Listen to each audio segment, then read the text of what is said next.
Welcome to Clay is a four-letter word. Thanks for listening or watching. To Ben, thanks for hanging out with me tonight. I appreciate your time. Yeah, thanks for having me on the show. Yeah, so this is Ben Belgrad. You're the owner of Drinking Vessels, and we haven't really met in person. We're kind of new. We're kind of new Insta friends, and you're kind of repping me in your gallery. So I thought it would be kind of cool to have your perspective. It was kind of like kind of the collector glass kind of not my typical ceramics guest, but I feel like you have a lot of cool things to talk about and a lot of value that you can add to my listeners. So cool. So I guess start off just kind of like introduce yourself and kind of what's your story, and wherever you want to start, you can start from, kindergarten or wherever. Nice. Well, yeah, thanks for giving me the opportunity to rep your work. I think it's probably been about 2 or 3 months now that I've been getting kind of releases from you as they come out of the kiln. Mhm. And that's awesome. I sold a bunch from the first batch, and I'm getting ready to release the second batch. Um, so yeah, I'm a glass artist, and I blow glass here in Colorado, but I'm also a distributor or like a broker for maybe like 50 to 100 artists around the country. And that's primarily borosilicate glass artists, but also soft glass, ceramics, wood, really anything that fits into the category of drinking vessels, handmade drinkware. Nothing is mass produced, nothing is machine made. It's all, artisanal, handmade, one of a kind pieces. And That's cool. so I produce shows around the country in different galleries or event spaces that are focused around drinkware. I Uh-huh. also sell a bunch online in daily auctions or flash sales or mystery boxes, kind of just depending on the theme of the day. Mug Monday, you can pretty much expect to get a mug of some kind. I drop hints and clues, and I try and make it like a game for everybody, so it's engaging and more than just another Instagram feed trying to sell shit. Yeah, I've definitely noticed that you have a unique approach on kind of making it engaging on different levels and just like, hey, click the link in my bio and buy something. So that's Yeah, cool. and every single day I'm trying to link to other artists, promote other artists, especially across drinkware, but also as I'll show you around my studio, like my studio is full of street art and like contemporary art and like 2D as well as 3D art in addition to the stuff that we make here. Yeah, it's awesome. And it's really important to me to like highlight those artists and kind of shout them out and drive traffic to them because they're really a part of my creative process. It's us against the world, right? Exactly. Yeah, like the artists have to unite, and especially, there's like the 2D fine artist, and then there's these kind of us that live in the we're kind of in the craft world, but we're kind of in the fine art world, and we kind of make functional work, but at the same time we're making art, and we can kind of play with the what do you want to call us? What do you want to call me today? Like, depends on who I'm talking to. Like, Yeah, sure, I'm a potter, I'm a ceramic artist, I'm an artist, I'm a teacher, whatever. absolutely. Yeah. And as an artist myself, I've been, um, obviously, as you can relate, I've been overwhelmed by the things that go along with being an artist that aren't making the art. So marketing, promoting, networking, packaging, selling, shipping, that stuff takes up so much of my time for Yeah. myself. I fucking And hate shipping, dude. I hate I shipping recognize, so yeah, much. I yeah. fucking hate it when I'm like, oh, I'm so stoked I sold something, but I'm like, fuck. So for the first time, I brought someone on to help Yeah. me with the kind of day-to-day operations. Oh, cool. But I'm also providing that service to like this group of 50 artists in addition to myself because I Mhm. recognize that as kind of a negative space that was needing to be filled. Yeah. It was cool you kind of taking on like a leadership role, kind of like, I want to be the one to like Sure, steer the ship, kind of. sure. Yeah. And It's cool. I don't know, drinkware is really cool to me. It evolved for me out of the pipe art scene. And Okay. so I was in college and I got an apprenticeship as a glass blower and was taught how to make pipes. And that was how it all began for me. And Ah. we were also selling in our gallery other artists' pipes. And so then this business model like applies to my drinkware, but I'm selling this ancillary product to the pipe market that represents the same art in a different shape. Hmm. That's like that's totally cool, kind of. It's just bridging a Yeah. gap Yeah. of Yeah. Yeah. like inaccessible art that mainstream consumers would not necessarily be interested because of its form, and Hmm. turning it into a shape that they can identify with and appreciate, Yeah. uh, Yeah. Yeah.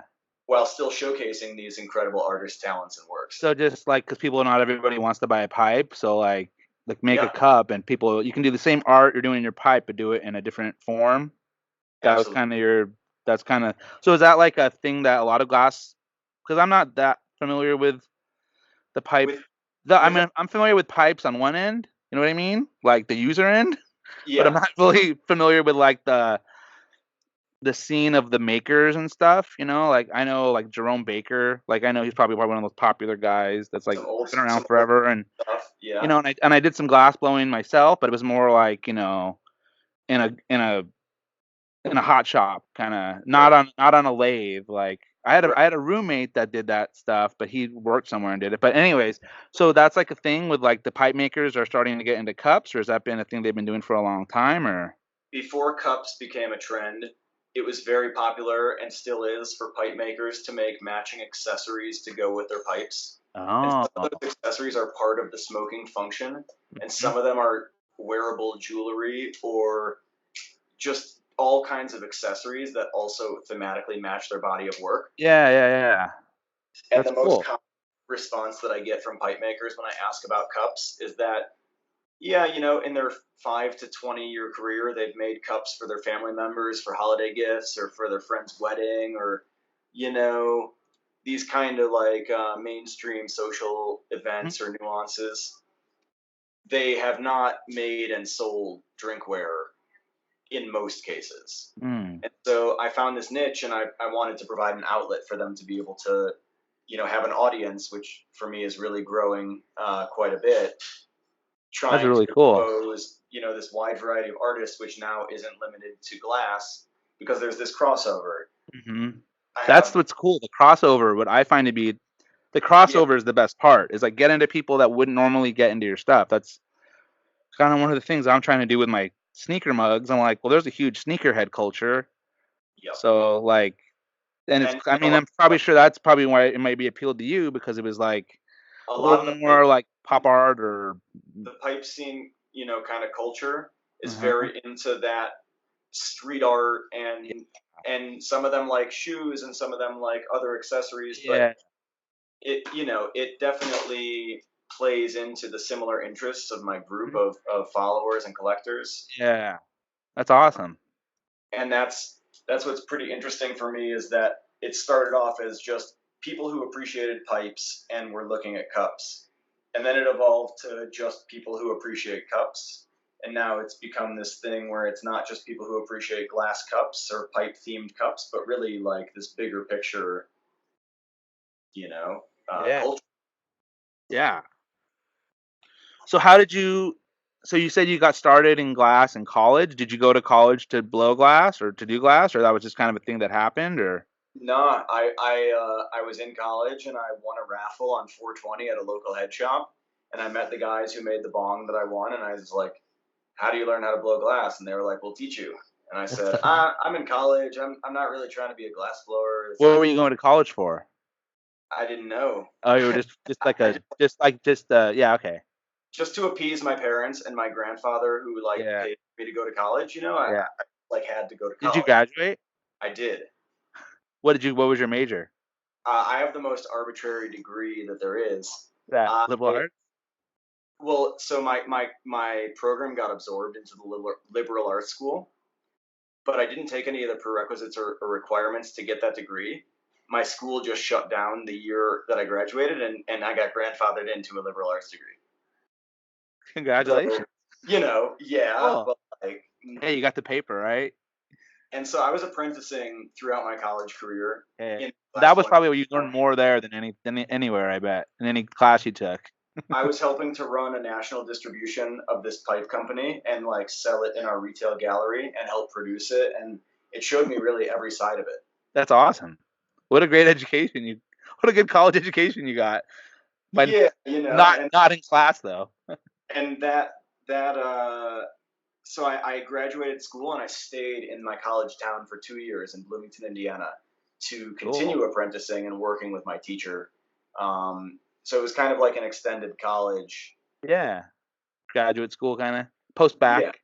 yeah, with absolutely no degree or, Yeah, but credentials. that's not the degrees only matter to so much. In the real world, it's like, what do you do with your degree, and are you able to do something that you really like? And I feel like this is something you're kind of into and you really enjoy doing, and you're making a living doing it. So, hey, Kind of. man, yeah, that's the Yeah, dream, It's like yeah.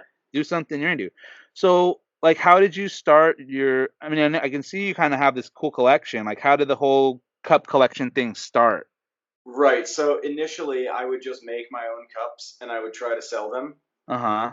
And I had the domain and the drinking vessels, the brand, right, was me, but that was all it was. And I've got this charity project where on goblets and cups that I make as collaborations with other artists, I would donate a portion to charity based on the color theme of the cup. I still do this. So green cups plant trees, and pink is for breast cancer, and so on and so Cool. forth. And we would me and the artist would maybe do like a three-way split between the charity, and then each of us get a portion for the work. And so this was like the main project that was driving this whole thing. But I felt like Drinking Vessels was a bigger platform than just my own and my collaborations. Hmm. And so I started getting consignment and buying cups from like a couple of my pipe making friends, who just frankly didn't have anywhere to sell cups and thought, what the hell? Let's just Yeah, try. yeah, yeah. And I remember I started with two different guys, two of my friends from different parts of the country, and like I said, that would have been like 3 years ago, roughly, maybe three-ish, three and a half. So that's about how old Drinking Vessels is. Well, no, it's about 5 years old, 5 years old. Okay. but it took me a while before I was ready to take on somebody else's Right, image. right, right. And now, like I said, I've got probably 50 artists at most times that are kind of cycling in and out. Um, and another few who are typically too busy for cups, but they'll give me one, every now and again when they can. Hmm. And it just continued to like snowball as time went on, to where these auctions and these, this whole thing just like really grew. Like, talk about like your social media, like the way you're doing your sales and like your like mystery boxes. Like, what the fuck's a mystery box? Like, what's the kind of Right. like what's this kind of like alternative marketing campaign you're doing? Like, what's your kind of like, what's can you want to get into that a little? Like, Yeah, absolutely. So the pipe community has following bases. A pipe maker might have a following of, say, 5,000 people to hmm like 200,000 people. hmm And these are like pretty engaged profiles. hmm And over the years, the algorithm has evolved, and kind of the exposure has changed. And you used to be able to buy followers and like really, bubble, make yourself look bigger than you are, inflate. uh-huh. But during that time, pipes, which were, before that, they were inaccessible. There were a couple of websites online, underground sites that you could check out. But marijuana was illegal, and therefore pipe culture was counterculture and was underground. hmm Then marijuana became legal, and it's like creeping its way across the country. And a documentary called Degenerate Art by another pipe maker came out. And this like really blew the thing open and made it much more of like a mainstream accessible medium. And so within that pipe community, these auctions and these flash sales are kind of common on Instagram. Oh, okay. But in the rest of the world and the people who sell stuff on Etsy and Amazon, like this is a little bit of a different. Yeah, mo- it's kind of a new thing. Yeah, I'm not in the pipe world, so I don't. It's Yeah, and so I'm That's trying really cool. to now. A lot of my bidders, or like people who call dibs on my mystery boxes, are more familiar with that style of purchasing from the pipe Hmm. scene. But Hmm. then, as the brand has really grown, and with this network of, let's say, 50 artists, you have all these artists like yourself posting links to my page because I'm carrying your work. Yeah. So it's not just my collectors now, but it's your collectors and these other 50 folks. Yeah. And then you get overlap where one collector is going to be into 3 to 5 artists, whose style might represent their interests or their personal taste. Yeah. So this is what's driven my platform to both grow in numbers and also to be able to sell these things day after day. We're shipping we're almost shipping a cup every day, if not multiple. And everybody wants a deal. Everybody wants, like before it's sold out and for a better price than retail. So the website is always there, and whatever is currently available in inventory gets listed on the website. But the bottom line is that we don't have time to upload every single product on the website. And so these mystery boxes are a way for me. I don't have to pro photograph the product. I have, I have X amount of $100 pint glasses and X amount of $50 shot glasses on the shelf. Yeah. So I'm Yeah. picking from whichever artist of the day. Yeah. And in order to move volume, I'm willing to take below retail because I haven't spent the money on my professional photographer. I haven't spent the time uploading the product on the website and dealing with all the. Yeah. It's the time. It's time. It's It's logistics. time. It's all time. Yeah. Okay, so if it's as quick as me posting a mystery box and people are they're not seeing what they're getting, but they're also knowing that they're getting a better deal than they would if they just clicked on the website. They trust you. And it's a game and it's fun and it's engaging. And once you've done Yeah. it once, I've got less than 5% of my people upset with what they get. And sure it happens from time to time, but it's like Yeah. very uncommon. And That's so if cool. you've bought into this mystery box and you've had a good experience, chances are you're going to come back for more because you want shot glasses since you got a mug the first time, and you want, oh, now you need a cup for your beer, and like what two just went up for a pair on Two for Tuesday or something like Right. That's that. cool.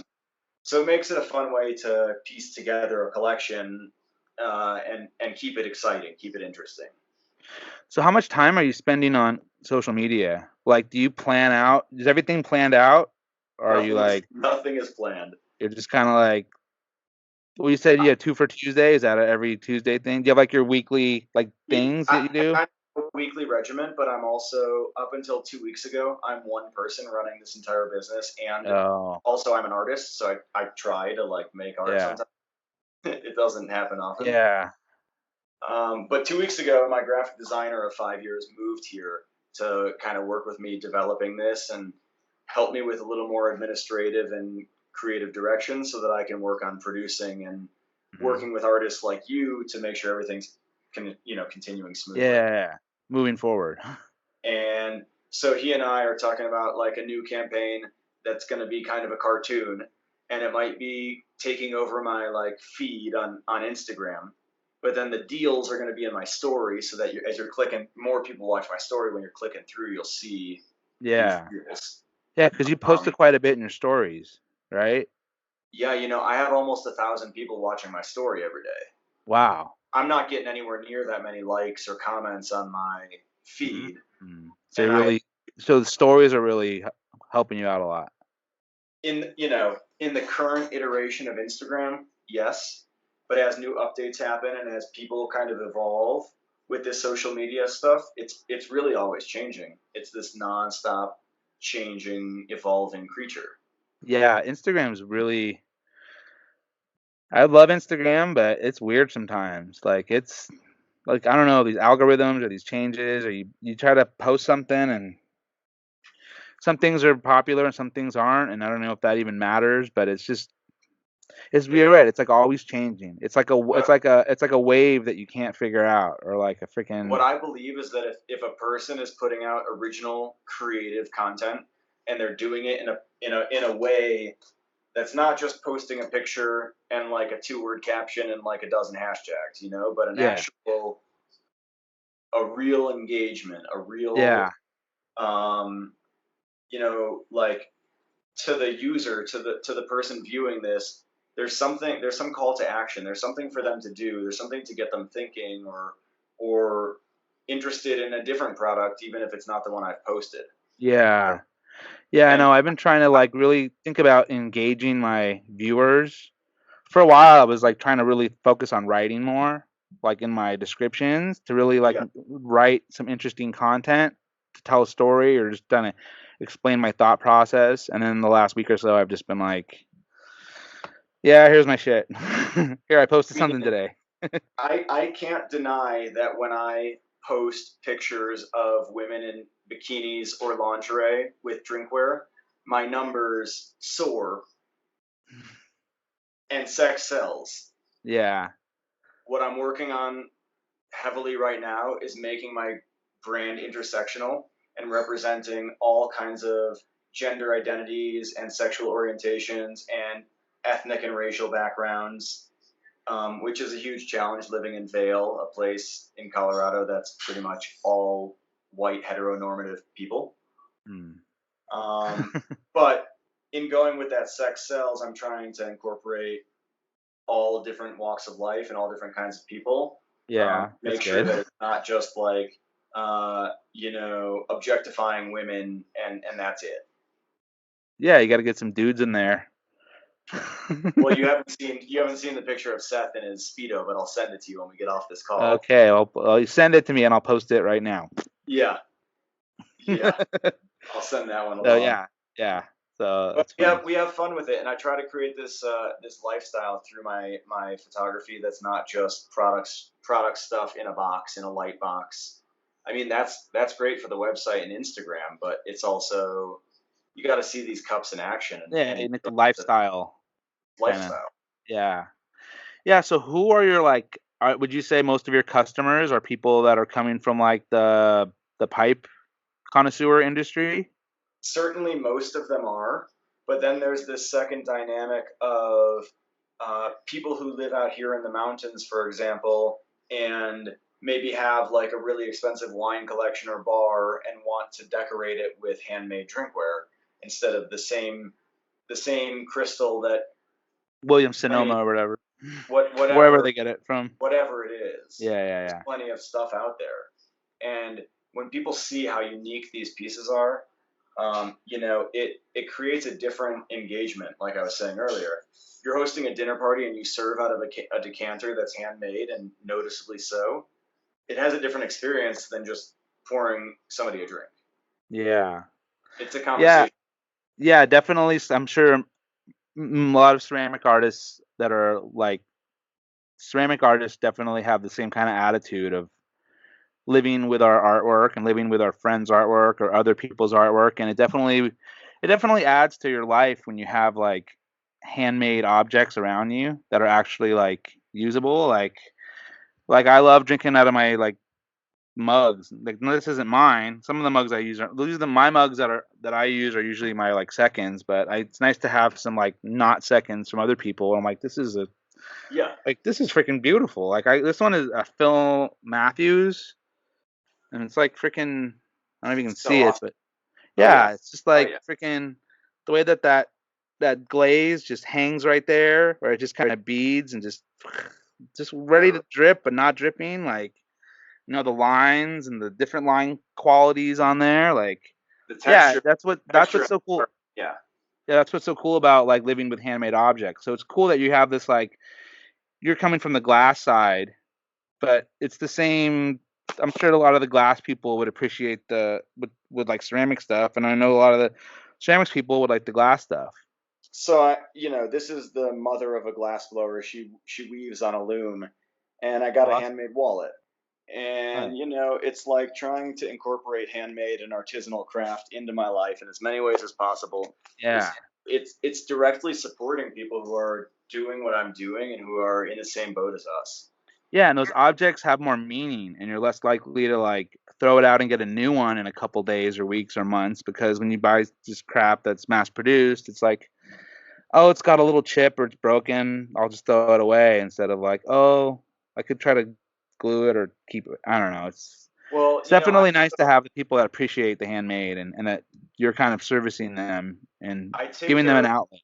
I take care of my possessions in a different way than I did as a kid when I had mass produced stuff, because that was just what was around. Yeah. But then like my wallet, you know what I'm saying? Like I don't go dropping that on the ground. Like it doesn't like I don't pull it out of my pocket and accidentally drop it in the rain or something. I'm like Yeah. much more mindful of my actions and behavior when I'm holding a mug Yeah. that X amount Yeah. of. Yeah. Yeah, yeah, yeah. And that somebody made and put time into. Okay, like we have these disposable mugs here that we use in the studio, and it's like, cool, one got kicked over today, a handle broke, like who cares, you know? Yeah. And that's just, it changes my whole mentality in terms of my intention and like my mindfulness of my daily actions. Yeah. I mean, mindfulness is really an important part of existing as a human. And I know I'm 41 and I'm still kind of, I feel like I've gone through some enough.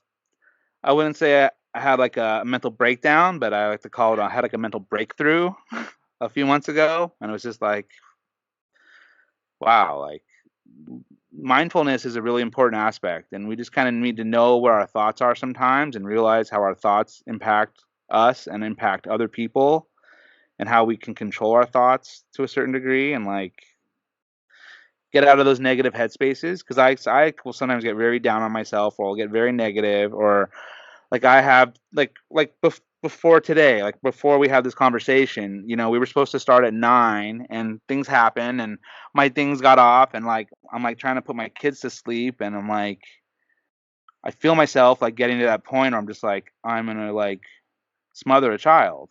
I'm not gonna smother a child, but I'm like, oh my god, like it's 9:40, go to bed. Like you're 2 years old, go to bed. It's 9:40 at night, go to bed. And it's like, calm down. It's not a big deal. Like just mindfulness, For Sorry. me, and for no, for me, and I think like a lot of artists, there's a very fine line between a breakdown and a breakthrough. Yeah. And so, we're just like hanging out on the edge. Yeah. Time, it really could go either way. Yeah. And I think So, sometimes those valleys, when you get kind of low can kind of lead to that's the momentum you need almost to like start going up again.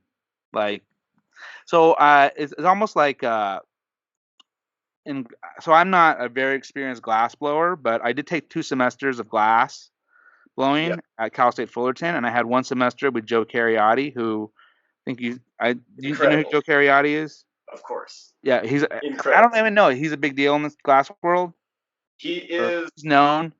yeah, except that there's such a distinction between the pipe, the glass pipe Yeah, yeah, world and the glass art world, yeah, yeah, yeah, like really like severe distinction, which yeah. is, and that's diminishing over time and with legalization, but it's still a wall, a A barrier. line or a wall. Yeah. And so, like, probably most glass blowers that make pipes know Joe Cariotti's work. Probably most glass collectors who buy pipes aren't familiar with Joe's work. Oh, okay. Well, yeah, I remember he did this little thing where it was like, you don't want your glass to get too hot and you don't want it to get too cold. You want to keep it right in that little middle. I'm sure this is probably like basic glass blowing to you, but for Well, me, no, I mean, it. but I mean, I remember he said that, and I was like, yeah, you got to keep it right in the middle.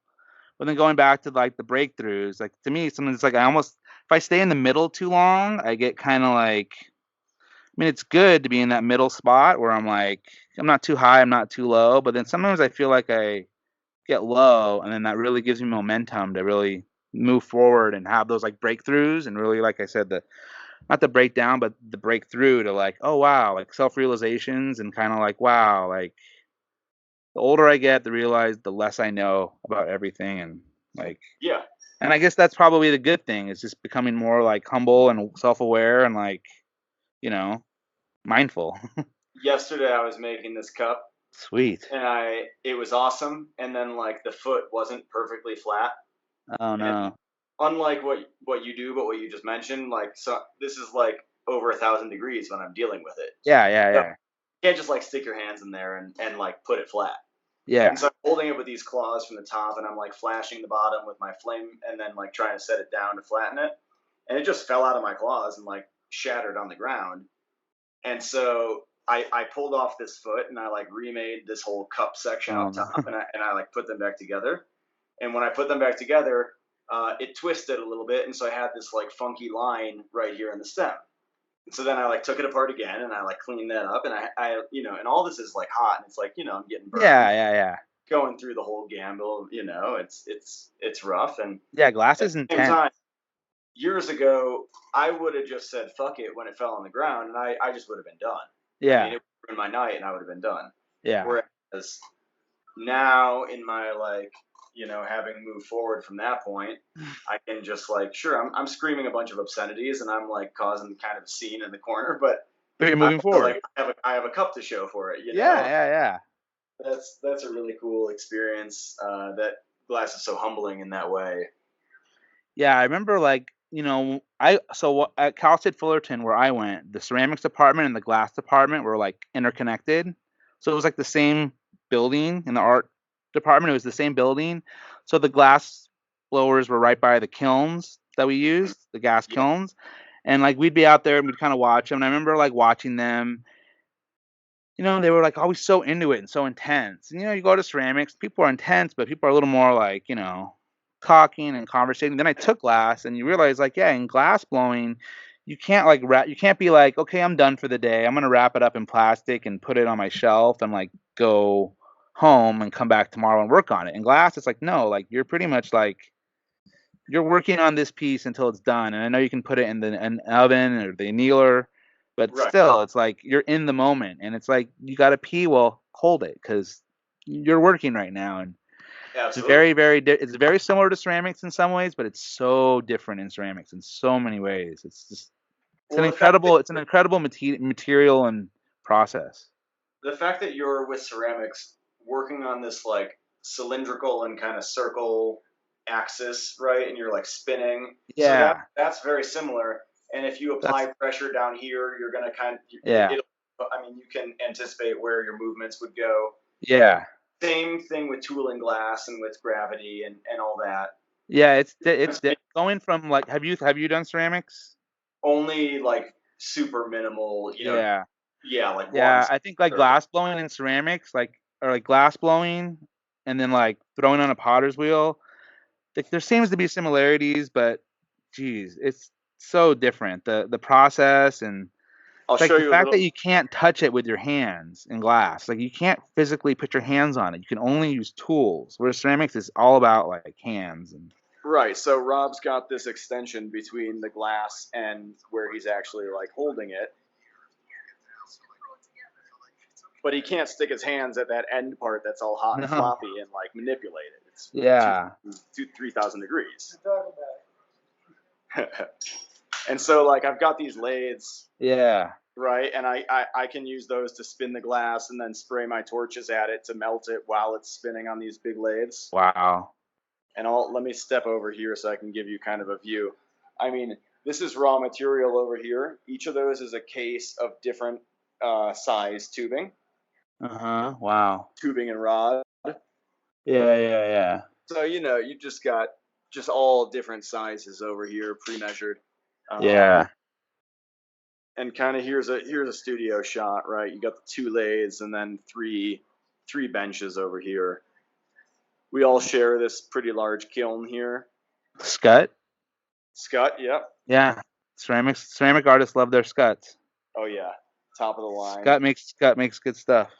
And then this is, so we run these torches on gas. So this is oxygen and we have propane outside. And the two of those, create this flame right here. And how hot is that flame? You said 3,000 degrees? The flame is like 4 to 5,000. What? And the molten glass is like, 2 to 2,500. And then we've got cold working, which gets very similar to ceramics Yes. in that I have a lapidary wheel. Yep. Which And is so not this is that my different than a saw. potter's wheel. But then, yeah, this is basically a potter's wheel, except it'll grind down the glass so Yeah. I can facet or make lips or whatever. Yeah, so on my I like polish my bottoms and stuff, and polishing my bottoms, it's very similar to Yep, like I have my piece put on the wheel. I have my piece of pottery put on the wheel and I just use different pads, but same. when I, I'm I not, did that, yeah, I did that when I started polishing it. I was like, this is just like cold working in glass when I took 100%. glass. It's just And then polish those. we've Yeah. got a sandblaster just for, like etching or like images or whatever. Uh-huh. Um, and so, we keep that room separated and ventilated because you don't want to breathe that stuff in. Yeah. So this is just for now. Do you share this with other artists? This space, or this is just? This is my personal studio, and I rent it Okay, out to different people who want to do their own stuff here. that's awesome. And So then, that's all your equipment. well, Rob has his own torch over here, but Uh like huh. the kiln, the lathe, the ventilation, the cold working, that's all my stuff. That's fucking awesome. And Those are then some cool toys you got there, Ben. it's it's the what do you call this? The like the the boys the clubhouse or something. Yeah. The man cave. The man cave. That's what I got here. Yeah, I'm sure women can blow glass there too. If plenty have. sure. And so it's just like That's we're all the way beyond toys. capacity. We have so much drinkware in inventory.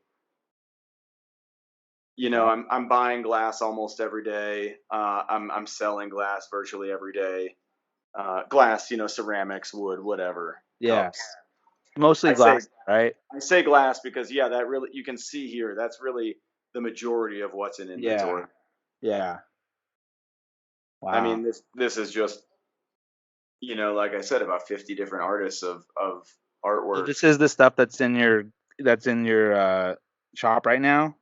Yeah, this is all available for sale That's in your inventory. inventory right there. And I mean, like here's some of yours down here. There's Tupperwares full of cups. Frankly, I mean, it's just cups everywhere, everywhere, everywhere, and we drink out of, like I was saying, mostly handmade cups as well. It's cool. And here's gun cases full of cups. This is a box of cups. There's gun cases full of cups. Yeah, that's how Hell I yeah. travel with them. So when the feds come, they want your gun to be like, I swear they're just cups. Yeah, I swear and it's just then cups. this is kind of similar to the one I showed you with the stem, but this is like my work. When I actually have time to make art. Yeah. And I'll send you a picture of this too to have as like a Sure. resource. Yeah, yeah, yeah. Sure. But those So are at this yeah. point, would you consider yourself like an artist, or are you more of like an art dealer at this point? Well, yeah. Yeah. Um, Yes. yeah. I Yes to mean, both. I, I once heard a quote. I think it was in the documentary Degenerate Art that I was referencing, and it was like this guy like basically said he blows glass to like support his art addiction, which I'm like very obviously addicted to art. Okay, Yeah. like I'm either buying or trading art every single day of my life. And when you have the And time to play, you make art. if I can make art, I make art, and Yeah. if I mean, like my whole life, I'm really surrounded by art, and I'm super blessed and grateful for that That's awesome. situation. That's Um, awesome. so it's kind of just like what's become my top priority in life. And so, am I an art dealer or like an artist? I mean, like, look, yeah, it's no question that I spend more of my time as a handling the business side of art versus making, creating, and like being an artist. So do you mostly work at night? Like, do you work on your like art, uh, drinking vessels during the day, and then is it at night when you get the time to work on your own stuff, or is it just do you get your stuff in whenever you can, or what? I mean, so the privilege of being my own boss and of like, sure, I have a job. Drinking vessels is my job. Running this company is my job. But like, at the end of the day, I live here in Vale, and if I wake up and there's a foot of snow, I'm snowboarding, and I don't, and Yeah, like, and like then I'm either selling art or making art or napping on the couch, like, yeah. and it's so summertime. I definitely blow glass more at night because of how hot it is. Oh yeah. So we have that element. Um, and yeah, I'm like unfortunately bound by these societal like structures where the post office is only open Oh yeah. during certain times. Yeah. I can only go to the grocery like certain times or like restaurants. And Yeah. I live in a very remote area, so we have very Oh few yeah. resources, and we don't have like a late night. You can't. 2 a.m. You're hungry. I used to live in Manhattan. I'd walk down and get a slice of pizza. Like here, might as well go outside and like hunt an animal Yeah. because They don't have what's it called? like we don't have a 24-hour bodega. Yeah. Well, it's not Uber Eats, but it's Yeah, They Yeah, don't have that stuff out there. I'm sure there's something, but it's Yeah. not, yeah, but Yeah, so they would charge you a freaking way too much. yeah, Um, we cook here at the shop, and I try to spend as many hours as I can just here at the shop, whether I'm blowing glass or working or whatever. yeah, that's awesome. Is the shop far from your house? Between 15 and 20 minutes, Okay, that's depending not on bad. if it's snow to foot or not. Yeah, that's cool. It's not too far. No, it's chill. I Reasonable. mean, and it's So yeah, close. so if you work late at night, you're not like, oh no, I have like a hour on a windy mountain road or something. Nah, nah, it's not too Just bad. 15 minutes on a mountain road, or is it all mountainy roads where you are, or is it all? Yeah, I mean, basically you've got I-70, which is like the only major corridor, and then these little towns off the highway. Mhm. Um, and it's actually very well maintained when weather becomes an issue. But look, if there's a rock slide or an avalanche, like You're stuck. we have one road and it's closed, and that's just what we deal with out here. Yeah, it's rough. It's rough. It is. Yeah, I guess it is what it is. So who, as an artist, as a not a as an artist, who is your like biggest? Who are your favorite artists, or who are your biggest influences in artists? Wow. It's wild. Like my most desired piece of art for my personal collection. I'm an avid art collector myself, Mm-hmm. separate from this business. I'm dying to own a Keith Haring original, and he's like, definitely he'd be my favorite 2D artist, I would say. Um, Do you have a favorite and contemporary artist that's not a vessel maker? so I'm really into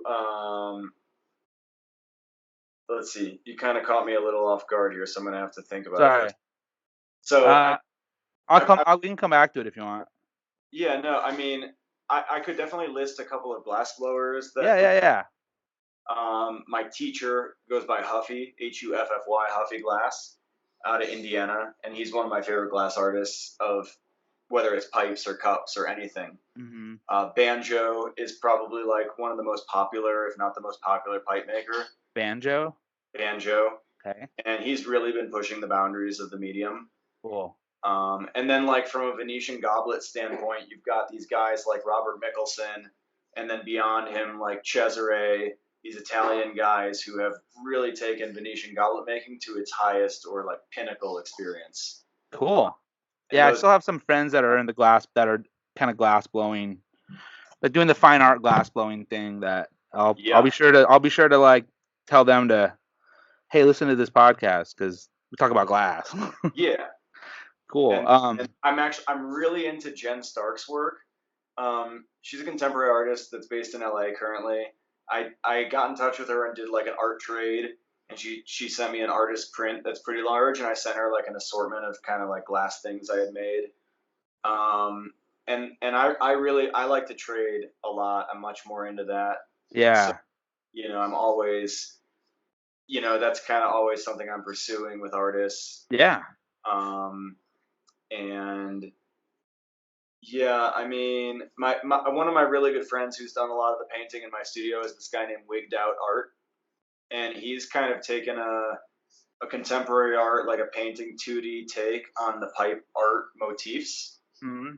and that is really appealing to me because I'm also taking like these motifs and putting them into a different kind of context. Yeah. Yeah. Yeah. And so I don't know, he's become a really good friend through working together, and he's an artist that I collect and totally Cool. Yeah. I'll try to put in. I'll put images of all these people.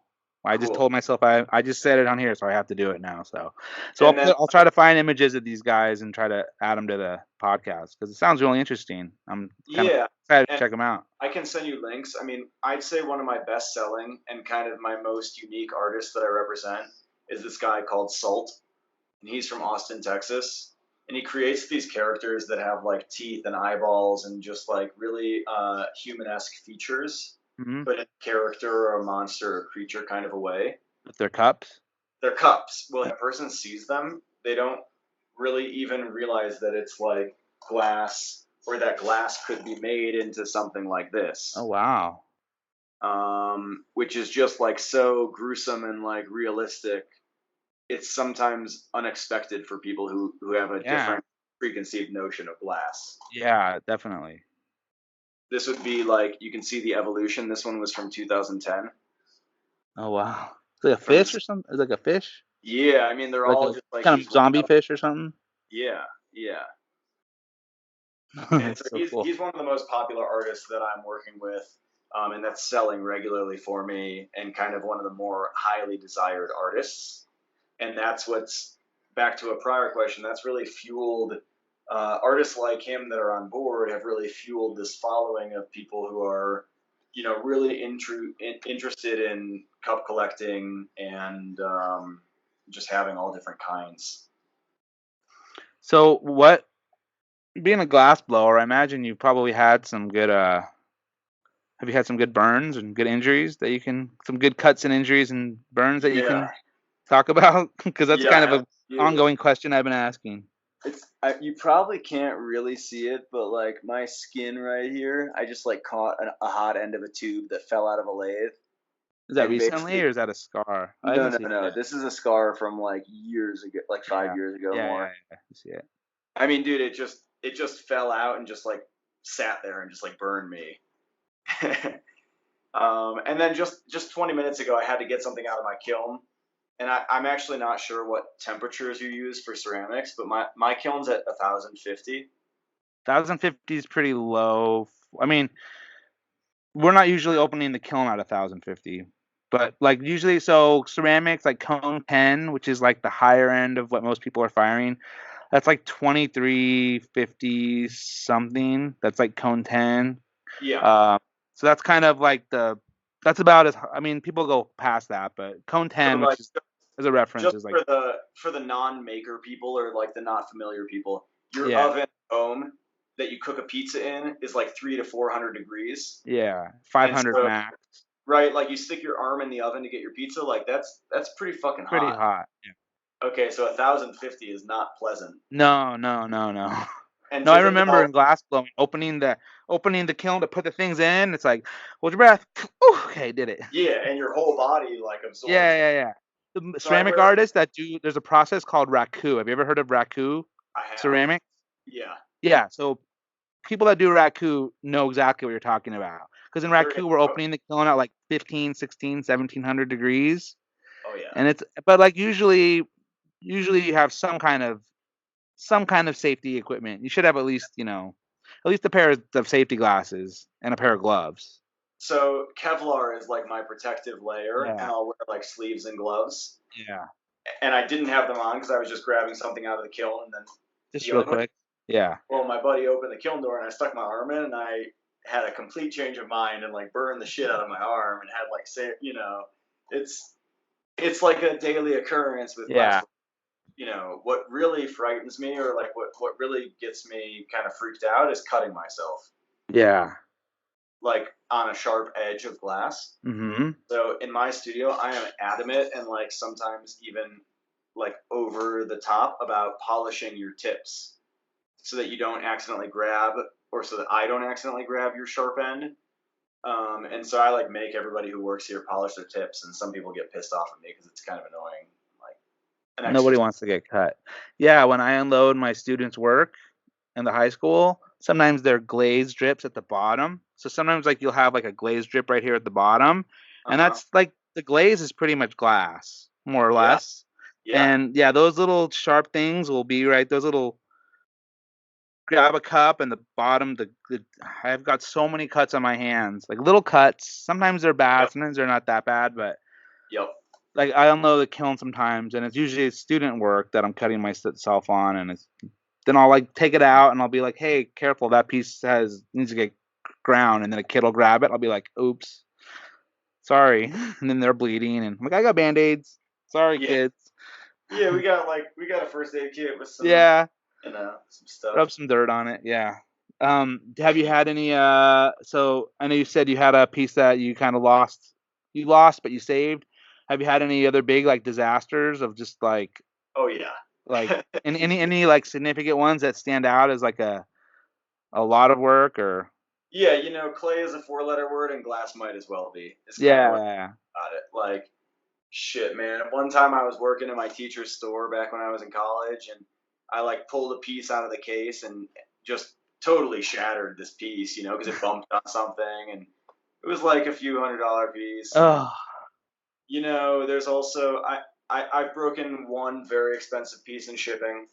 Um, oh, Certainly in the 5 years, I've had like a few things break in shipping, but one of them was this Venetian goblet that was um, really marvelous, and I totally fucked up unpacking can it. I ask how much it was, or? Yeah, I mean, it sold on my website for somewhere between $1,500 and $2,000, Oh, and um, it was oh, it was actually made by a very good friend of mine in collaboration with the artist who runs the glass studio at Corning in New York. oh, wow. And I just had the privilege of meeting him this weekend for the first time. But previous to that, our track record was that he gave me this piece on consignment, and I shipped it to the client, and it shattered. It's You're that guy. a good start. But Oh, you're that actually, drinking vessels guy. I remember you. Or they not a okay. the two of them remade the piece and shipped it out to the guy. And I actually still have a note on my dry erase board to make him. It's been a year or two, and I'm gonna make him something really nice. But I just want it to be when I actually have the time to put the thought into it to make him the right piece. Yeah, that's that's a pretty good. Yeah, $2,000. Yeah, Um, did are you using your phone right now, or are you using a computer? I'm on an iPad. Do you have your phone? Yeah, I sent you a. I mean, I don't know if it's easier for you to read it. I know I'm a visual person, so, but I just texted you the listener questions I got. So the first thing is from Shayna Salaf, who was my guest, who's going to be who's be my last guest, who hasn't come out yet, but it'll be the one before you. She asked, "What's the main thing you look for in a cup?" yeah, that's a great question. So there's a couple different factors here. Primarily, and what's most important is the overall proportions and size, and does it meet the criterion of the cup style that it's, the family that it's a part of. So a typical shot glass is an ounce and a half, and a double shot could be up to 3 ounces. Uh, if you give me a cup that's half an ounce and you tell me it's a shot glass, and that's like how I'm trying to market and sell it, I can't really do that. And so similarly, a pint glass is 16 ounces, right? I mean, if you sell me a cup that's 13 ounces, it doesn't quite. Not a pint glass. It's not a pint glass, and then like if a customer has that proper conception that it would be one that would be 16 ounces, and they pour their beer and it like spills over the top, that's a problem. So primarily, the cup has to meet the specifications that are in its classification. So what are the like? So I make coffee mugs. So Yeah, what are the like from your mug end? handles, What's mug the like handles. ounce? What's how many ounces should my mugs be? Or I recently had a situation with a client who had different expectations than what I had, uh, based on the definition of a teacup and a mug, and just we didn't fully communicate on this custom order, and so I'm remaking some of them because they were smaller than his. So I believe what he told me was that, and I got to look this up. Maybe a cup and a half is a mug. like 12 ounces? Is a cup 8 ounces? Yeah, Okay, yeah. so like 12 ounces might be like the threshold for a mug, but a teacup would be smaller than that, and an espresso cup would be smaller than even a teacup. Um, what's most important about a mug is that the handle and the connection points of the handle to the actual mug are proper, because those are the points that are going to break down. The points of contact like that are where you're going to Oh, have. just the attachment points being well constructed. And then the proportions of weight of the handle to the cup, so that it's not tipping over and so that it's not side It's heavy. balanced. Right. And then lastly, ergonomics. So a mug is something you're going to use every day. A Venetian goblet is something that's going to sit on your mantle, for display. We're talking about these like fine Italian style Yeah, goblets. yeah, yeah. All right, I don't care about a Venetian goblet, like how easy it is to like hold it and drink out of it, because that's not the point. But Right. a mug or a shot glass or something of this nature, it's really important that this is comfortable to hold and that it fits in the hands. There's a lot of discussion on curved versus flat handles for mugs. Mm-hmm. I'm not sure that I have a firm commitment to one or the other in that argument. However, it has to feel comfortable in my hands. I have to be able to hold it and drink out of it without discomfort or concern for breakage or something like that. Yeah, and that's hard because we're all different shapes and sizes. Somebody that's 6'4" with big, strong, man hands, Mm-hmm. and then a woman that's 5'1" and 105 pounds. I don't want to offend anybody, Yep. but their hands and their cups, they're gonna want a different kind of cup. And then, I mean, there's always like there's the debate I have when I'm making stuff. It's always like, am I doing a one finger handle? Am I doing two finger, three finger? I tend to do what I like, which I personally like one finger handles.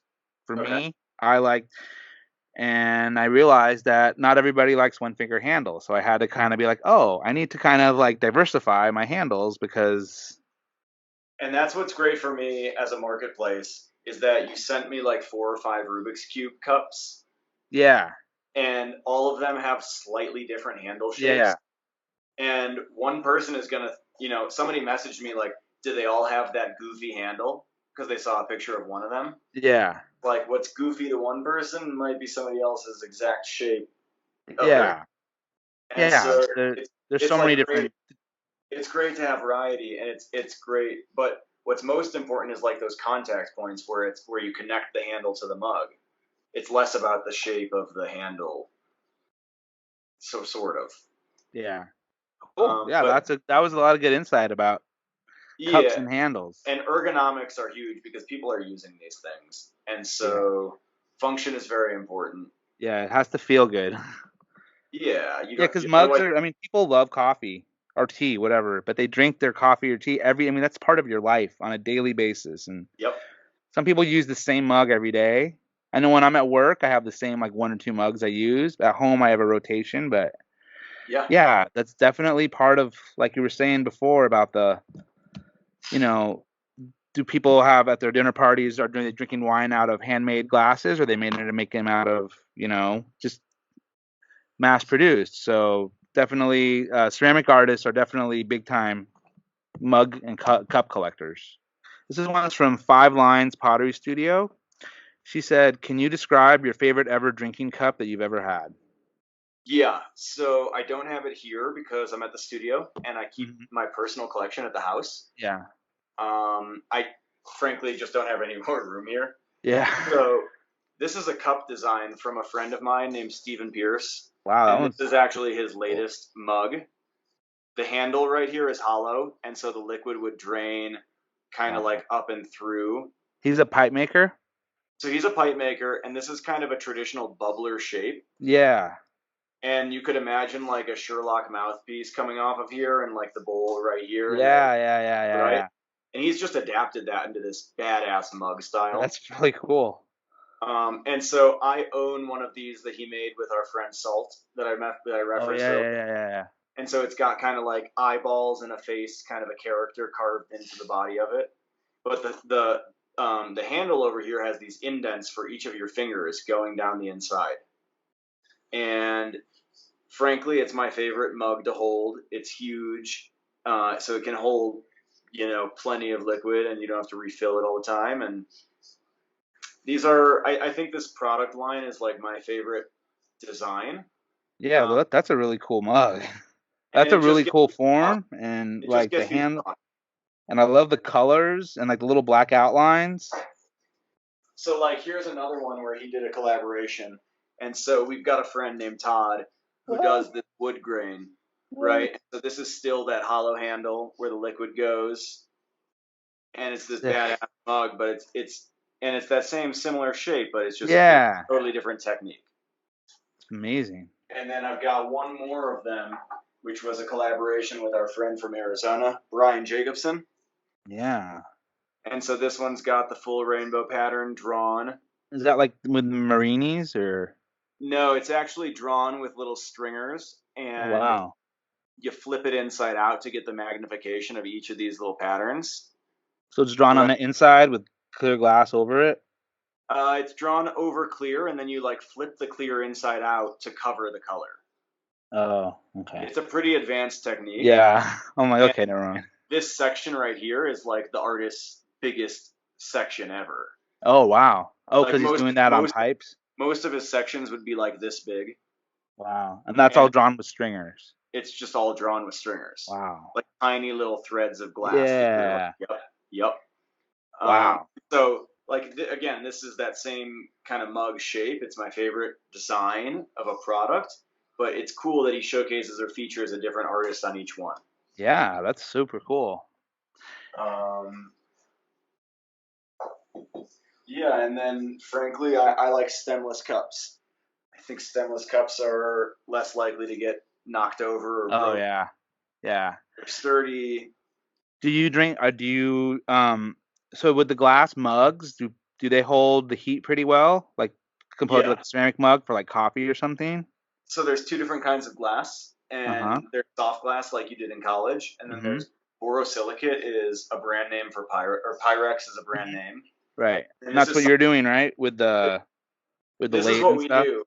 So it's borosilicate glass. It's flame worked. That's like the name of the process, Mm-hmm. and it's scientific glass. So this is what's used in chemistry departments for beakers and test tubes and stuff like that. Yeah. Borosilicate glass will retain heat and can expand, can deal with heat in a way that soft glass cannot. Oh, okay. So where you might have breakage in soft glass, you don't have that issue. You can imagine like a chemistry reaction happening inside of a test tube, right? Mm-hmm. And the Mm-hmm. glass isn't going to break even if you have heating up or Yeah, boiling. yeah, Yeah, yeah. The yeah, acids and stuff. exactly. Cool. That was my like very formal, technical, scientific explanation. No, yeah, but that makes sense. The soft glass and the borosilicate and it's different. It's like earthenware and stoneware for us ceramic artists. It's like, Yep. yes, they're in the same family, but they're slightly different and they have different qualities and characteristics. And yeah, Yes. this has been like really interesting. Like kind of that was really what I when you said you would be willing to talk. I was excited because I was like, you have a different perspective and a different kind of. It's like ceramics and glass are like cousins. It's like they're Yep. so similar, but they're so different. But there's so Yep. many similarities in the processes and the well, I guess there's a lot of similarities in the materials and the equipment, like a kiln and a furnace, and they're not that much different. But it's cool that we're like in the same kind of genre, but different, and we can kind of learn from each other and steal each other's ideas. And I'm trying to think like how can I take these like mystery box ideas you have and like apply them to what I'm doing. But I don't know if anyone wants to see Absolutely. my mystery box, but it's so cool to like have this different perspective. So I it's mean, been part cool. of part of what's so successful with those mystery boxes, like I was saying earlier, is the fact that it's a guaranteed deal. It's a better deal than retail. Yeah. And I don't know if people would be as into purchasing the mystery style if they knew that they were paying the same amount as if they just chose it off the website. Yeah. I also don't have success selling mystery boxes for $1,000, whereas some of the drinkware that I sell could go up to like $5,000 for a cup. Wow. And so, right, nobody that I know is willing to spend $5,000 blind on a cup, Yeah. but they would definitely spend $50 or $100 Yeah. because it's not such a risk. Yeah. Because the They don't mystery like box it. is kind of gambling, right? It's a Like, gamble. didn't they have a thing where they were like, because so the mystery box comes from what other? I know you said they do it in the glass in the pipe industry, but I've heard the mystery box thing before. What else is the?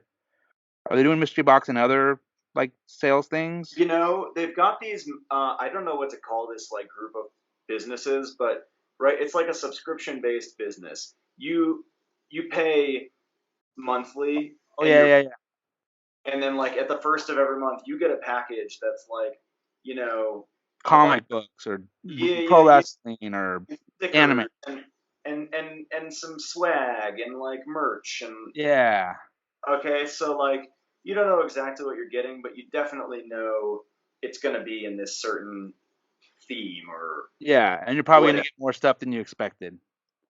Yeah, and so I'm working on a subscription service where like let's say it's a mug club, okay, and like once a month you're gonna get a mug. But from my perspective, if you commit to this 12-month mug purchase, by month 10 or 11, I'm gonna be throwing in free coasters and free bandanas, and Yeah. like you're gonna get Stuff. hooked up more than some guy who just buys a cup a month on my website. Yeah. You've locked in, and I know your purchase is happening. Yeah. It's cool. That's more valuable to me, than kind of waiting and wondering if somebody's going to buy. Yeah. I do a lot of that. So like I feel like most ceramics artists prior to the ones that I'm carrying, like you, mostly selling on Etsy, maybe selling at their local craft show or their Yeah. market or something like that. Yeah. Um, and frankly, within the pottery scene, you've got kind of these generic cups and mugs that are just kind of standards. Hmm.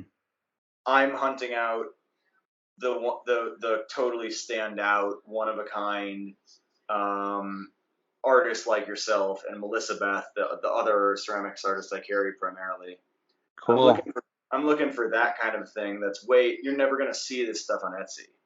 Right.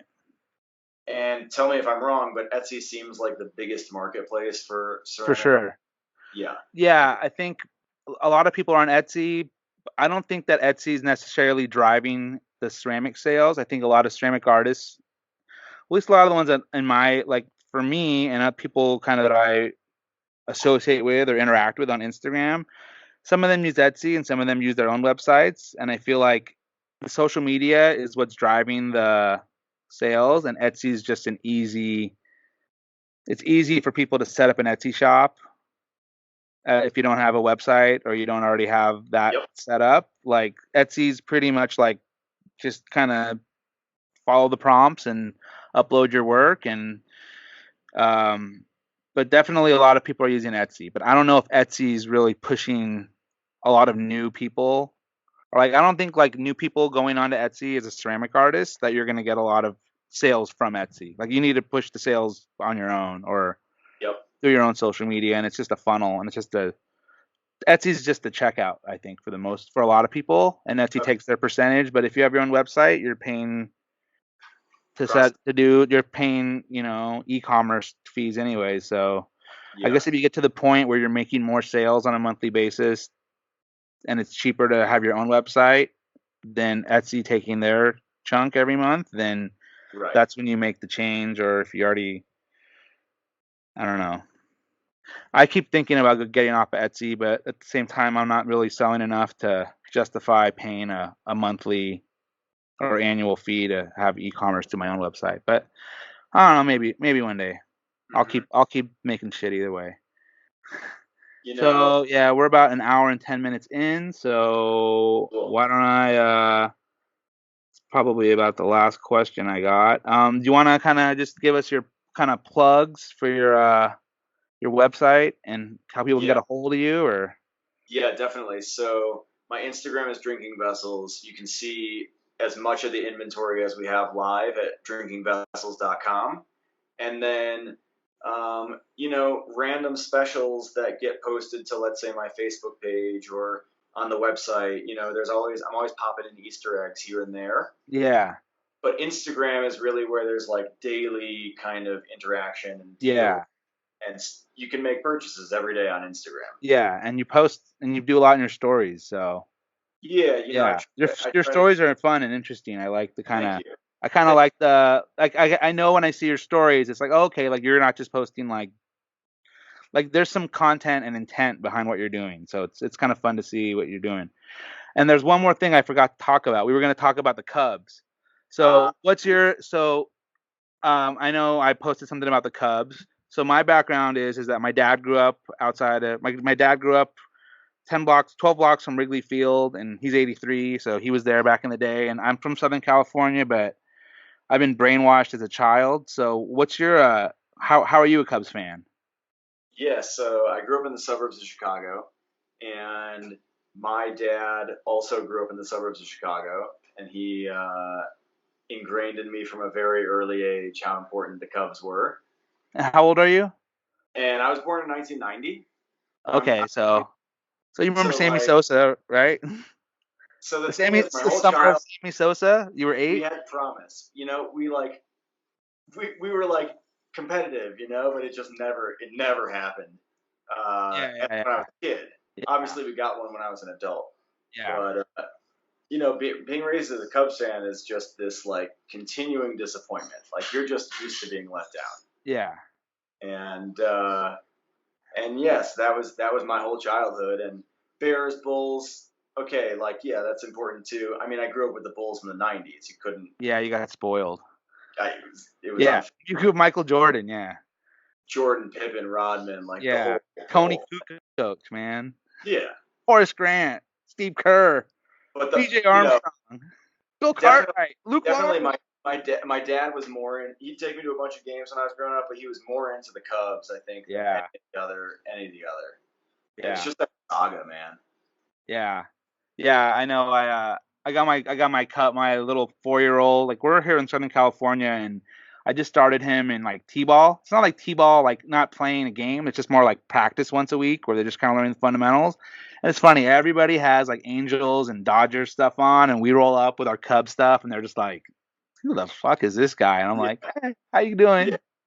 Yeah, that's me. I've always been the weirdo. I've always been the one that everybody likes the Dodgers and I like the Cubs, and everybody likes the Lakers and I like the Bulls, and everybody liked the Raiders and the Rams and I like the Bears. And I just got so used to being like the contrarian that it just got to be so much of just like, yeah, it's actually fun to kind of be different sometimes, but then sometimes I'm kind of like, man, everybody's like talking about their team and like the last 3 years, whatever the Dodgers have been in the World Series and or 2 or 3 years they've been in the World Series, and I'm always Dodger fans, and I'm like, I'm rooting for you guys, and I'm just like, you guys suck. Like, what's wrong with you guys? But yeah, yeah, but that's cool. It's cool that the Cubs won, and the Cubs are. I'm, yeah. I'm so happy for my dad, who's like 83 now. He was 81 when they won it, and my whole family in Chicago was like Cubs fans, so it was kind of cool to like get that win and get that monkey off their back, and hopefully I think they have a chance this year. We'll see what happens. See, we'll see. They got some good players. They're in first place. They're half a game up right now or a game up, so whatever. Yeah, Yeah, and I'm excited about the Bears, so we'll see. So cool. Well, on yeah. that, I'll Like a different kind of perspective for the show.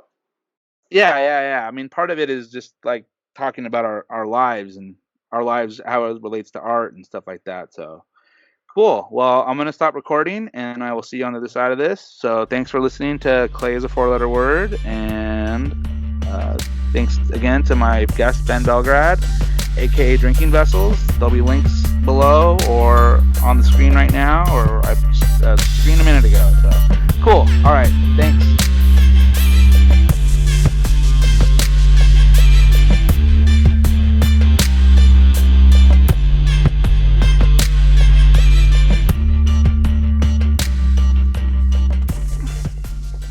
Hey, thanks for watching or listening to my conversation with Ben Belgrad.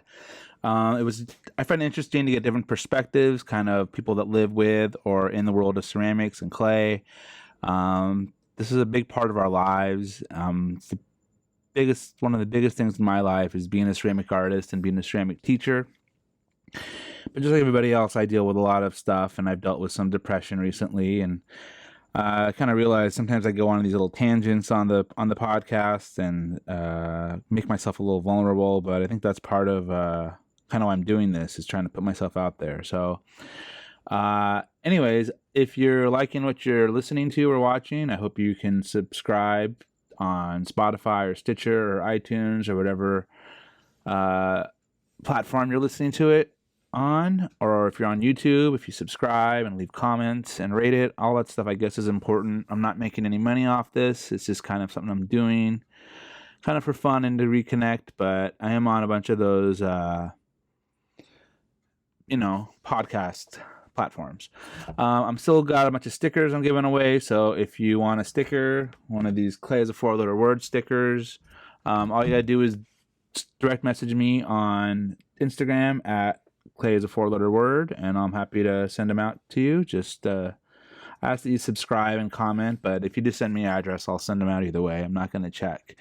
And then another cool announcement I have is that this weekend, well, today is Monday the 5th, and then this Friday I will be on my Etsy. I will be putting out a pre-order for some T-shirts I'm making.